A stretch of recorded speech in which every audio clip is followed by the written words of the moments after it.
40% scheme ಬಂದಿದ್ದೆ ನನ್ನ ಕಾಲದಲ್ಲಿ 2006ರಲ್ಲಿ. ಬರೀ ಒಂದು ಭಾಗ ಯೋಜನೆಗಲ್ಲ, ಇಡೀ ರಾಜ್ಯದಲ್ಲಿ ರೈತರ ಭೂಮಿಯನ್ನು ತಗೊಂಡಾಗ 40% ಹಣದ ಬದಲಿಗೆ ಕೊಡ್ತಕ್ಕಂಥ ಒಂದು ಯೋಜನೆ ಪ್ರಾರಂಭ ಮಾಡಿದ್ದೆ ಕುಮಾರಸ್ವಾಮಿ. ಸ್ವಲ್ಪ ದಾಖಲೆ ತೆಗಿಯೋಕೆ ಹೇಳಿ ನೋಡಿ. ಈಗ ಆಗಿದ್ದರೆ HK ಪಾಟೀಲ್ರು ಎಂಥ ಸತ್ಯಶೋಧನಾ ಸಮಿತಿ ಮಾಡಿದ್ರಲ್ಲ, ಜನಗಳ ಹಿತಕ್ಕೆ ಜನಗಳ ಉದ್ಧಾರಕ್ಕೆ ಮಾಡೋಕ್ಕೆ ಮಾಡಿದ್ರಾ? ನಾನು ಅವತ್ತು ಜನಗಳ ವಿರೋಧ ಕೆಲಸ ಮಾಡೋಕ್ಕೆ ಹೋಗಿದ್ದೆ ಅಂತ ಹೇಳ್ತಾವ್ರಲ್ವ, ಅವನು ಕೂಸು ಅಂತ ಹೇಳಿ. ಇವತ್ತು ರಾಜಕೀಯವಾಗಿ ವಿರೋಧ ಮಾಡೋಕ್ಕಲ್ಲ, ಅಲ್ಲಿರ್ತಕ್ಕಂಥ ಲೂಪ್ ಹೋಲ್ಸ್ ಏನಿದೆ, ಅವ್ರ ಉದ್ದೇಶ ಏನಿದೆ, ಇವತ್ತು ರಿಯಲ್ ಎಸ್ಟೇಟ್ ದಂಧೆ ಮಾಡ್ತಕ್ಕಂಥದ್ದಕ್ಕೆ ಯಾವ ನೈಸ್ ಕಂಪ್ನಿ ಅವತ್ತು ಬೆಂಗಳೂರು ಮೈಸೂರು ರಸ್ತೆ ಮಾಡಬೇಕಾದವರು ಇನ್ನು ಬೆಂಗಳೂರು ಸುತ್ತನೇ ಗಿರಿಕಿ ಹೊಡಿತಾ ಇಲ್ವಾ? ಹೊಸಕೆರೆ ಹಳ್ಳಿ ಹತ್ರ ಒಂದು ಟೋಲ್ ಗೇಟ್ ಇದೆಯಲ್ಲ, ಟೋಲ್ ಗೇಟ್ ಪಕ್ಕದಲ್ಲಿ ಯಾವ ಒಂದು ನೈಸ್ ಕಂಪ್ನಿಗೆ ಬೇಕು ಅಂತೇಳಿ ತೆಗೆದುಕೊಂಡಂಥದ್ದನ್ನು NOC ಯಾರಿಗೆ ಕೊಟ್ಟರು?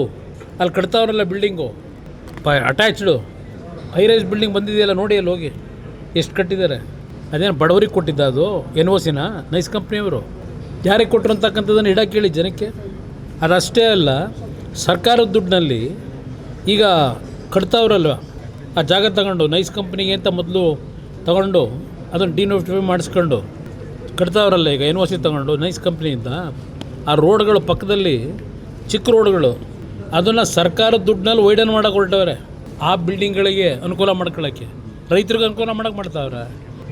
ಇದು ಪುರಾಣ ಹೇಳತ್ತ ಹೋದರೆ ನಿಮ್ಮ ಪುಟಗಟ್ಟಲೆ ಹೇಳ್ಬೋದು ಇವ್ರು ಮಾಡಿರೋ ಸಾಧನೆಗಳನ್ನ. ಯಾರ್ದು? ನನ್ನ 45 ಎಕರೆ ಲ್ಯಾಂಡು ಕಷ್ಟಪಟ್ಟು ಸಂಪಾದನೆ ಮಾಡಿದ ಲ್ಯಾಂಡ್ ನಾನು. ನಿಮ್ಮ ಥರ ಹಡಬಿಟ್ಟಿದೆಲ್ಲ ಮಾಡಿದಿರಲ್ಲ, 1400 ಕೋಟಿ ತೋರಿಸ್ತಾ ಇದ್ದೀರಲ್ಲ, ಅದು ನನ್ನ ಜೀವನದಲ್ಲಿ ಮಾಡಿದ. ನಾನು ರಾಜಕಾರಣಕ್ಕೆ ಬರೋದಕ್ಕಿಂತ ಮುಂಚೆ ಮೈಸೂರಿನಲ್ಲಿ ಒಂದು ಹಂಚಿಕೆದಾರನಾಗಿ, ಇಲ್ಲಿ ನಮ್ಮ ಬ್ರದರು ಇದ್ದಾರೆ, ಇಲ್ಲಿ ಅವ್ರದ್ದು ನಮ್ಮ ಪಕ್ಕದ ಆಫೀಸೇ ಅವ್ರದ್ದು. ಅವತ್ತು ನಾನು ಯಾವ ರೀತಿ ವ್ಯವಹಾರ ಮಾಡಿದ್ದೇನೆ, ಕನ್ನಡ ಚಿತ್ರರಂಗಕ್ಕೆ 4 ಲಕ್ಷ ರೂಪಾಯಿ ಕೊಡ್ತಾ ಇದ್ದಂಥ ಹಂಚಿಕೆದಾರರು ಏನು ಕೊಡ್ತಾಯಿದ್ರು, 10 ಲಕ್ಷ 15 ಲಕ್ಷ ಕೊಡ್ತಕ್ಕಂಥ ಒಂದು ಬಿಸ್ನೆಸ್ಸನ್ನು ಅವತ್ತು ಏನು ಇಂಪ್ರೂವ್ ಮಾಡಿದೆ. ಇದು ಕುಮಾರಸ್ವಾಮಿ ಕೊಡುಗೆ. ಅಲ್ಲಿ ಬಂದಂಥ ಸಂಪಾದನೆಯಿಂದ ಲ್ಯಾಂಡ್ ತಗೊಂಡಿರೋದಲ್ಲಿ. ಇಲ್ಲಿ ಯಾವೊಂದು ಇವ್ರನ್ನ ಕಿಡ್ನ್ಯಾಪ್ ಮಾಡಿ ಮಾಡಿದಂಥ ಭೂಮಿಗಳಲ್ಲ ಅದು. ಎಲ್ಲ ಹಣ ಪ್ರಮಾಣ ಯಾರು ಮಾಡ್ತಾರೆ? ನನಗೆ ನೋಡಿ, ನನಗೆ ಇರ್ತಕ್ಕಂಥ ದೇವರು ನಂಬಿಕೆ, ಅವರಿಂದ ನಾನು ಕಲಿಬೇಕಾಗಿಲ್ಲ ಅಷ್ಟೇ. ಅವ್ರ ಪಾಪ ಅವ್ರು ನಂಬ್ಕೊಂಡಿದ್ದಾರೆ.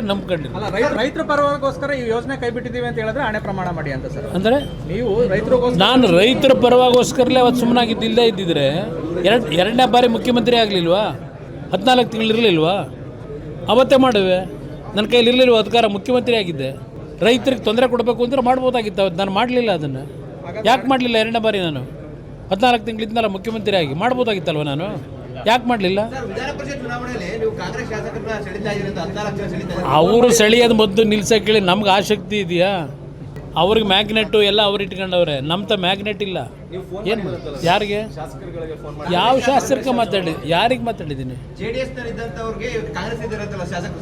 ಯಾರಿಗೆ? ನನಗೆ ಗೊತ್ತಿಲ್ಲಪ್ಪ ಅದು ಯಾರು ಮಾತಾಡಿದ್ದೀನಿ ಅಂತ. ಅವರು ಸುಮ್ಮನೆ ಚಟಕ್ಕೆ ಮಾತಾಡಿದ್ರೆ ನಾನೇನು